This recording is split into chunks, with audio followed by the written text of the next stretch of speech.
engenheiro agrônomo e especialista em marketing político e de relacionamento, Alexandre Paulinelli, criou há 20 anos um projeto chamado Ouvir Você.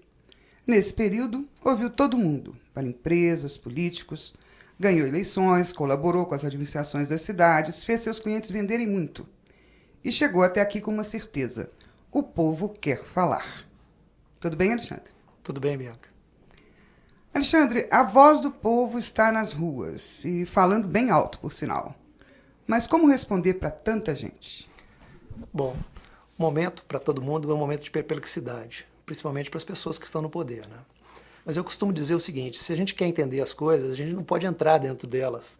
Ou seja, a gente tem que sair um pouco se a gente quer entender. Essa história, para mim, para ser entendida, ela remonta muito tempo atrás, quando o homem vivia sozinho e ele tinha medo de morrer, porque ele não tinha quem o defendesse e ele dependia da sua própria força para se manter vivo. E aí, um belo dia, talvez, num momento qualquer desse de devaneio, ele descobriu que se ele se unisse com alguém, e criaria um pequeno grupo e que a chance dele morrer ficaria menor, porque ele teria outra pessoa para ajudá-lo.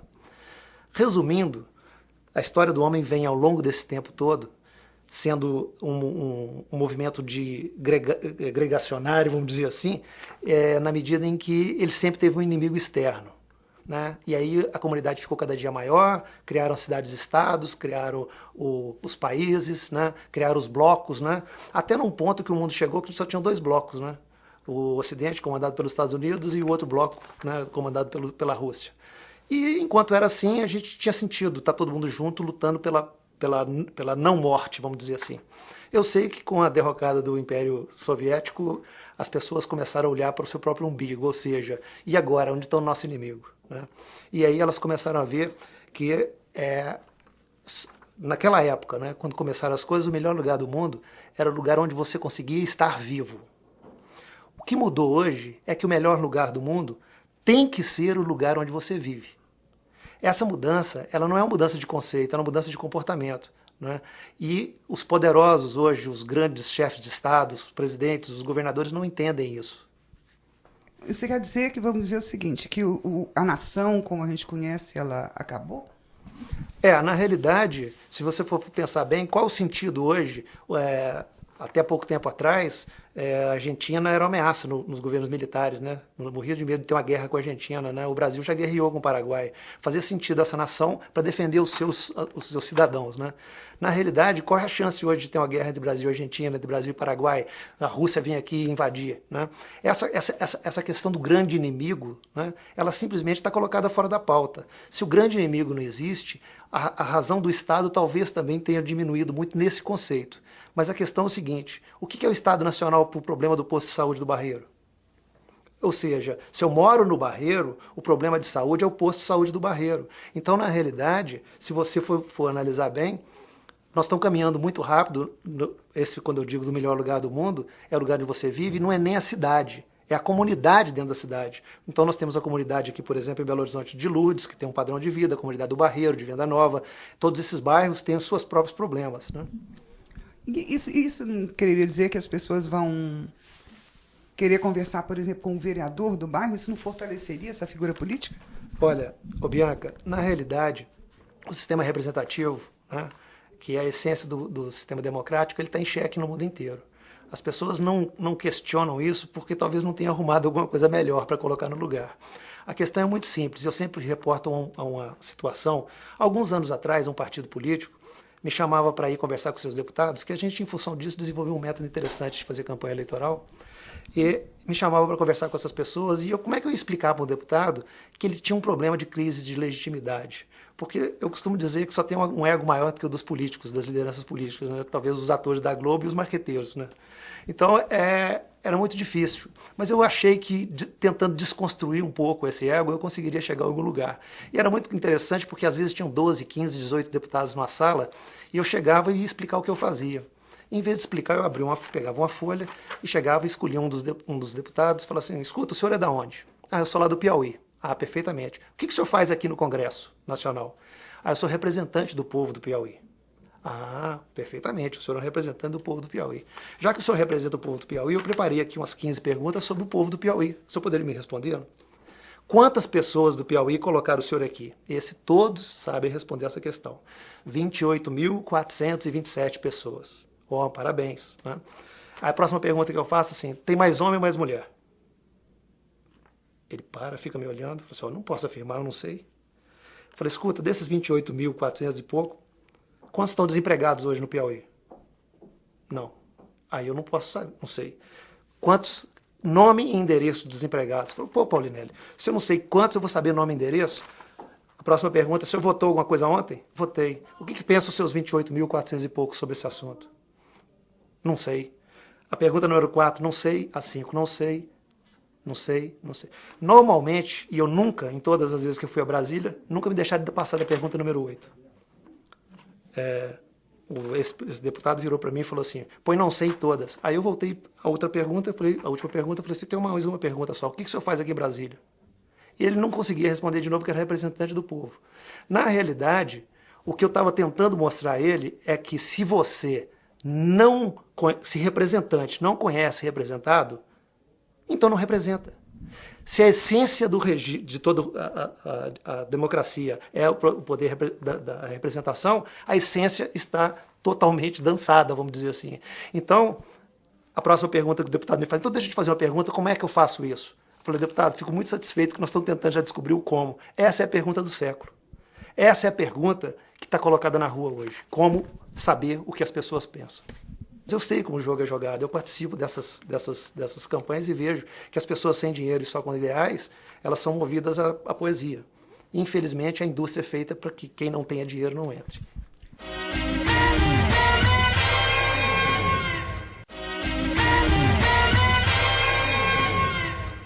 O Em Off de hoje está ouvindo Alexandre Paulinelli. Alexandre, você vê uma crise no sistema representativo. Mas como mudar isso? Bem, Bianca, como eu te disse no bloco anterior, eu costumo sempre dizer para as pessoas que são os representantes, os deputados, que existe legalidade no mandato dele, porque ele tem um diploma do TSE pregado na parede dizendo que ele é deputado. Mas não existe a menor legitimidade nesse mandato, porque ele não conhece o seu representado.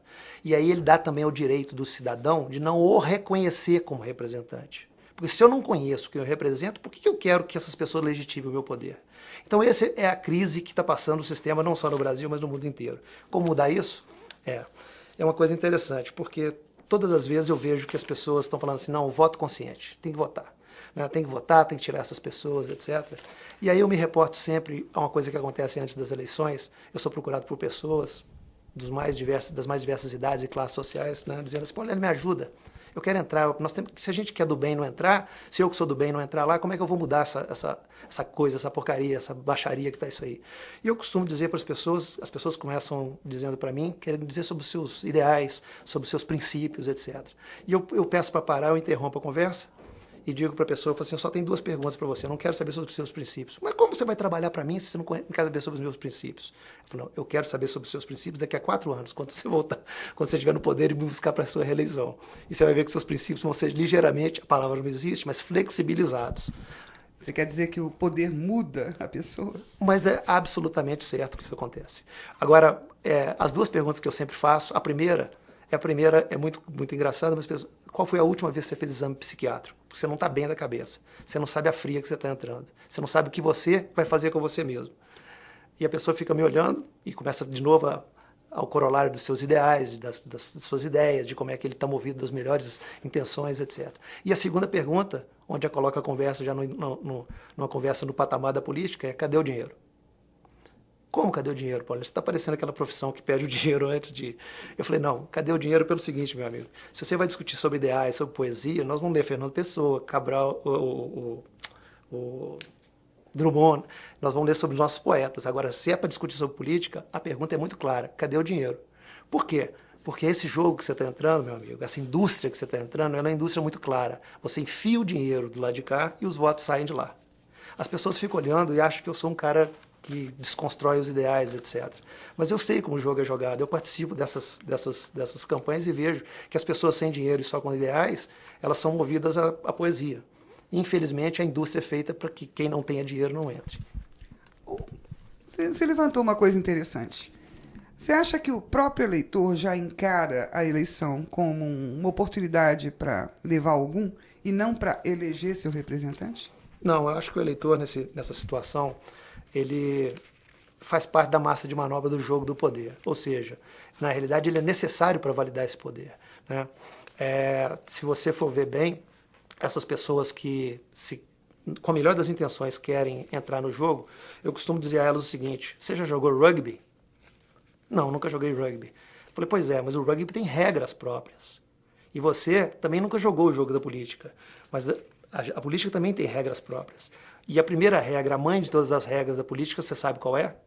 Não, não sei. A primeira regra da política é nunca, vírgula, mas nunca mesmo perca o poder. E em nome dessa regra, você vai ver que todos esses princípios que você queria me contar agora, daqui a 4 anos não vão ser os mesmos. E por que precisa tanto de dinheiro? Boa pergunta. Por que precisa tanto de dinheiro? Porque, e aí nós vamos na essência, onde eu falo que na minha vida, as coisas que eu resolvi entender, porque eu gosto de estudar a percepção humana, as coisas que eu resolvi entender é que basicamente a fé, a relação dela com a religião e a política, né? Porque tem muito a ver, sabe, Bianca? Você ao votar em alguém acreditar que ele vai resolver seus problemas, tem muito a ver com essa coisa de acreditar em Deus, né? Acreditar que ele vai resolver seus problemas. E é engraçado porque a minha busca de entender isso me levou em duas situações. Eu sou um agnóstico em termos de política e um ateu em termos de religião. Ou seja, eu vi o seguinte: você só consegue entender as coisas se você desconstruir. E desconstruir não quer dizer destruir. Desconstruir quer dizer entender e fazer de novo, né? Então, a sua pergunta foi em cima disso. Ou seja, basicamente, então, qual é a solução para isso, né? Eu cheguei a uma conclusão no caso da democracia. Mas você não me disse por que é preciso tanto dinheiro. Pois é. Porque é o seguinte, porque a pergunta da democracia está errada, né? O que a gente acha evoluído do processo democrático, de escolher as pessoas, a democracia aqui, no Chile, nos Estados Unidos, na Índia, onde eu fui ver, entendeu? Eu fui ver, fui até a Cuba, lá não tem eleição, mas fui lá ver a ânsia das pessoas de escolher um quem diferente do nome que está lá, né? A pergunta está errada. Essa é a síntese do meu entendimento. A democracia não funciona porque a pergunta está errada. Quando você faz a pergunta quem, do outro lado existe alguns eus que querem ser os escolhidos.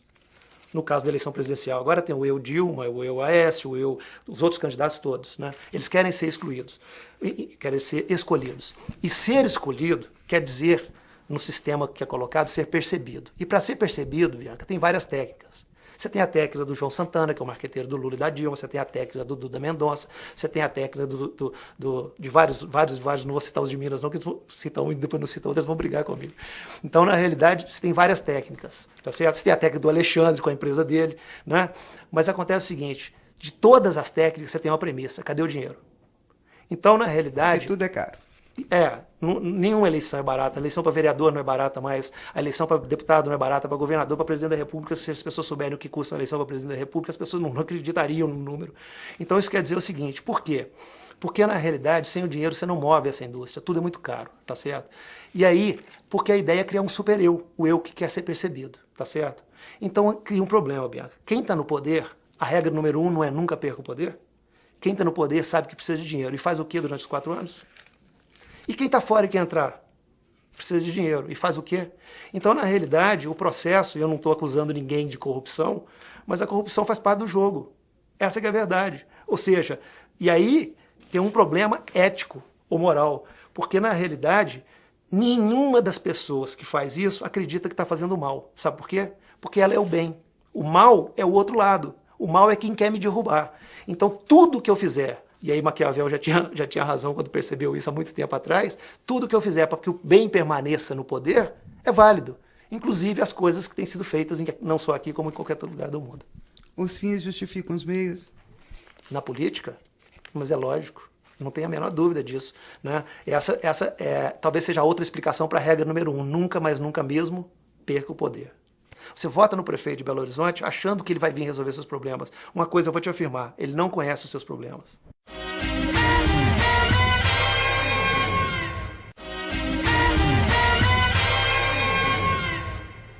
O Em Off de hoje está ouvindo Alexandre Paulinelli. Alexandre, se a pergunta não é quem, qual que é a pergunta certa? Olha, Bianca, eu não tenho a menor dúvida de que a pergunta quem leva toda a deturpação do processo, né? Não que ela vá deixar de existir, porque sempre vai ter que ter alguém fazendo o que a gente quer, né? Eu cheguei à conclusão de que a pergunta da moderna democracia, essa que eu acho que as pessoas, de certa forma, não estão percebendo, mas estão reinventando ela na rua, a pergunta mais certa é o que, como e onde. O que, como e onde quer dizer o seguinte: eu estou hoje com 52 anos, meu filho está fazendo 23 amanhã, e eu tenho certeza que quando ele tiver meia idade, ele vai votar todo dia nessa moderna democracia. Ele vai chegar em casa e vai olhar a luz da porta da rua, da casa dele vai estar queimada, e ele vai entrar num mecanismo que pode ser uma rede social, que pode ser internet, que pode ser sinal de fumaça, que pode ser telefone, pode ser qualquer coisa, e ele vai dizer: a luz na porta da minha casa está queimada. O que? A luz. Onde? Na porta da minha casa. Como está queimada. E aí, se o prefeito chama Antônio, José, Joana, não interessa o nome, o que ele quer é que conserte a luz. Né? Ele vai ser atendido no posto de saúde e ele vai entrar depois no sistema ou da rede social ou do que quer que seja e vai dizer: o médico no posto de saúde do Barreiro não estava lá, no horário que devia estar trabalhando. O que? O médico, como? Não estava lá onde?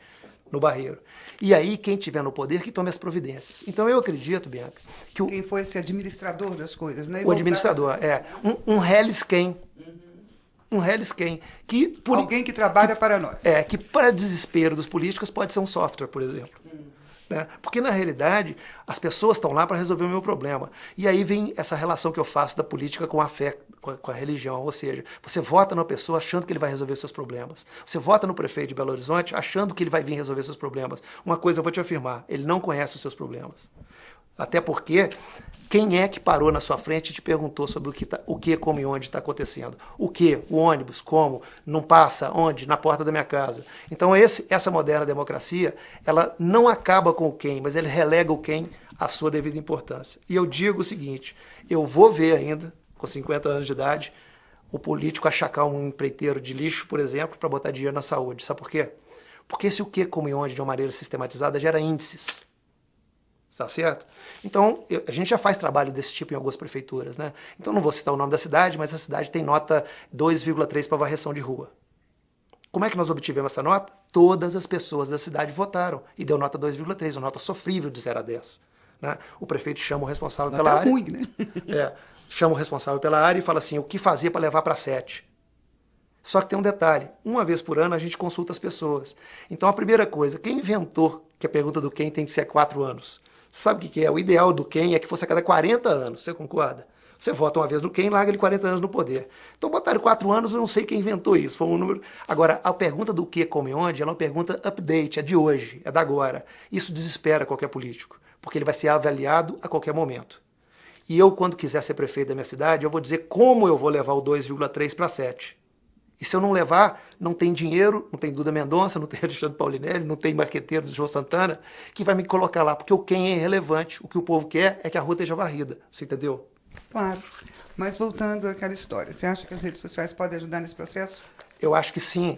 Sabe por quê? Porque nós estamos falando de uma sociedade, em primeiro lugar, né, que está caminhando para uma oralidade, ou seja, as pessoas estão E aí vem um problema, viu? O que está acontecendo hoje na rua é a ponta de um movimento que vai levar muitos anos, porque o movimento muda as cabeças, mas não muda as leis. Né? Eu acredito, por isso que eu acho que demora 20, 25 anos, porque essa turma que está na rua, entendeu, vai ter que chegar ao poder para mudar a lei. Ao mudar a lei, muda a realidade. Né? Porque enquanto continuar sendo quem que manda e desmanda, essas coisas todas aí vão ser vozes importantíssimas. Eu não estou contra o movimento, eu acho a coisa linda. Né? Eu lutei por isso minha vida inteira. Né? Eu participei dos primeiros movimentos sociais onde a gente tinha uma bandeira política. Né? Hoje a bandeira é totalmente apolítica, ou seja, é uma evolução muito grande. É meio complicado que o quem que manda não saiba o que ele tem que fazer. Né? E vou te falar uma coisa, aí não tô, ou não queira saber. Eu não estou defendendo ninguém que seja o quem, mas nessa moderna democracia, dentro dos trabalhos da minha empresa, tem uma pergunta que eu considero síntese de toda essa moderna democracia. A gente chega para uma mãe que tem um filho na escola pública e pergunta para ela assim: como a senhora avalia a limpeza do banheiro da escola do seu filho? Bianca, ela não sabe, porque ela não foi lá. Só que tem um detalhe, é uma coisa próxima a ela, é a escola do filho, que ela tinha até em bom grau de avaliação, porque tinha vaga, tinha merenda, tinha uniforme, né? E aí ele chega e fala: Pedrinho, vem cá, como é que é o seu... Mãe, é tudo cagado. Não tem papel higiênico. A privada é entupida. É mesmo, Pedrinho? Aí ela vai colocar assim: péssimo, tem que melhorar. E ela tomou consciência que o banheiro está sujo. Sabe? chamaram ela para participar da eleição para votar na diretora. E a diretora não sabia que o banheiro estava sujo. Então, é isso que eu estou dizendo. Na realidade, a pessoa, ao votar sobre o que, como e onde, ele toma consciência do problema. E ele dá condição ao prefeito de chamar a diretora ou a diretora e falar assim, vai lá e limpa o banheiro, pelo amor de Deus. Facilita a vida dele. Sem dúvida. Eu acho que eu tenho visto isso e toda a construção da minha vida empresarial, minha própria empresa, foi em cima disso, em acreditar numa coisa que é uma obviedade, né? Era um conceito apenas. Falei, meu amigo, vai ouvir os seus eleitores, porque se você esperar 4 anos para perguntar quem, pode ser que eles te tirem daí. Entendeu? Então vai lá e pergunta hoje o que, como e onde. Cada questionário, Bianca, que a gente aplica para uma família hoje numa cidade, né, demora 40, 45 minutos. É um voto demorado. É um voto demorado. Mas como é que você acha que as pessoas, os líderes vão ouvir essas pessoas que estão na rua, se não for demoradamente? Agora, quem é que pode... Ou seja, eu acredito que a democracia vai ter que se renovar para fazer isso. Até porque as pessoas podem fazer isso na sua rede social. Elas podem todo dia entrar e votar. E é daí a importância disso. Eu ainda acho hoje a rede social excludente, porque a grande maioria das pessoas ainda não tem acesso a ela. Mas é um melhor mecanismo. Estou dizendo, basta ver o seguinte, quantas famílias têm a internet em casa? Então você está entendendo? Então o mecanismo que eu utilizo hoje é bater na porta e falar assim, nós viemos aqui porque nós precisamos saber sua avaliação. É lógico que eu adoraria, dentro de 5, 10, 20 anos, as pessoas tirarem um dia e fazerem todas as suas avaliações, e aí se você capta essa informação, eu acho que isso é uma coisa que não tem como vai acontecer. Né? Tá, vamos falar um pouquinho do você. Você nasceu em Lavras, né? Nasci em Lavras. Mas veio para Belo Horizonte? Na realidade eu nasci dentro da escola de agronomia, que naquela época chamava ESAL, meu pai era professor e diretor lá. E na década de 70 ele veio chamado para ser secretário da Agricultura e a gente mudou para Belo Horizonte. E depois ele foi ser ministro em Brasília, né? O Alexandre é filho do ex-ministro Alisson Paulinelli. Belo Horizonte, então, você viveu aqui em que período da sua vida? Eu vivi dos 10 aos 13 e depois os últimos 20 anos da minha vida. O que você acha que essa cidade tem de especial? Belo Horizonte? Eu acho que os mineiros. Eu hoje moro um pouco no Rio de Janeiro, tenho um apartamento no Rio, né? E a primeira coisa que me surpreende é poder estar andando pelo Brasil, que a gente viaja muito, e ao escutar um mineiro falando, a gente identifica ele talvez pela primeira palavra da frase, né? Então a questão da mineiridade, essa coisa que parece uma coisa quase idílica, né? Quase retrógrada, mas a mineiridade ainda existe aqui, né? E a gente nota isso quando a gente sai de Minas. Alexandre, uma ideia fixa. Uma ideia fixa? Persistência. Eu acredito, eu falo que a minha lápide talvez já esteja escrita, né? Aqui jaz um homem persistente. Porque, na realidade, se você tem uma ideia ou um ideal, na realidade, a genialidade talvez esteja, não me considero um cara genial, mas a genialidade não estava em inventar o sanduíche do McDonald's. Talvez a genialidade esteja em fazer ele 20, 30, 40 milhões de vezes por dia. Né? Então, eu costumo dizer o seguinte, o que eu estou falando para você aqui agora tem 20 anos que eu estou falando. Mas no começo as pessoas me achavam absolutamente maluco, né? Falaram, pra quê, meu amigo? Pra que ouvir a população, rapaz? Eu vou fazer o que eu quero mesmo. Então, na realidade, o que está acontecendo hoje, para mim, é uma confirmação de um conceito, né? E essa persistência me levou hoje a um nível de credibilidade legal. As pessoas hoje acreditam no meu trabalho. O dia mais feliz da sua vida? Filho. Foi o dia que eu vi que as coisas continuam, né? Porque as ideias elas podem continuar porque as pessoas acreditam em você, mas a vida só continua com os filhos. Um medo. Um medo. Eu posso falar do medo que eu não tenho mais?